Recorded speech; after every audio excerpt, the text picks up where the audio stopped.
जनतेचा अधिकारनामा जाणीव हक्काची या न्यूज चॅनलमध्ये आपले स्वागत आहे। खासगी सावकारकी प्रकरणी एकाच कुटुंबातील 5 जणांच्या वर गुन्हा। इचलकरंजीतील एकाच कुटुंबातील 5 जणांच्या वर खासगी सावकारकी प्रकरणी गुन्हा दाखल करण्यात आला आहे।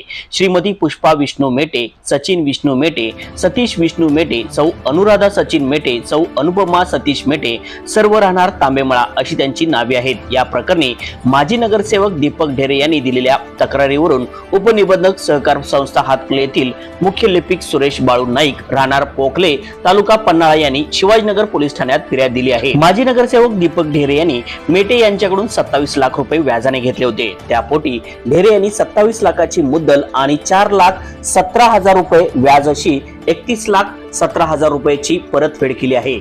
असे असतानाही मेटे यांच्याकडून 5 लाख रुपयाची मागणी केली जात होती। या तगाद्याला कंटाळून ढेरे यांनी सावकारकाच्या जिल्हा निबंधक तथा जिल्हा उपनिबंधक सहकारी संस्था यांच्याकडे मेटे यांच्या विरोधात खासगी सावकारीबद्दल तक्रार दाखल केली होती। तेथील निर्णयानुसार सावकार निबंधक तथा उपनिबंधक सहकार संस्था हातकले यांनी या संदर्भात फिर्याद देण्यासाठी मुख्य लिपिक सुरेश नाईक यांना आदेश दिले होते।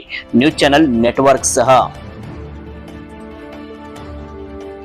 जनतेचा अधिकारनामा जाणीव हक्काची या न्यूज चॅनलला लाईक, शेअर व सबस्क्राईब करण्यास विसरू नका व सदैव रहा अपडेट। जाहिराती व बातमीसाठी आजच न्यूज चॅनलशी संपर्क साधावा। 80 87 820 897।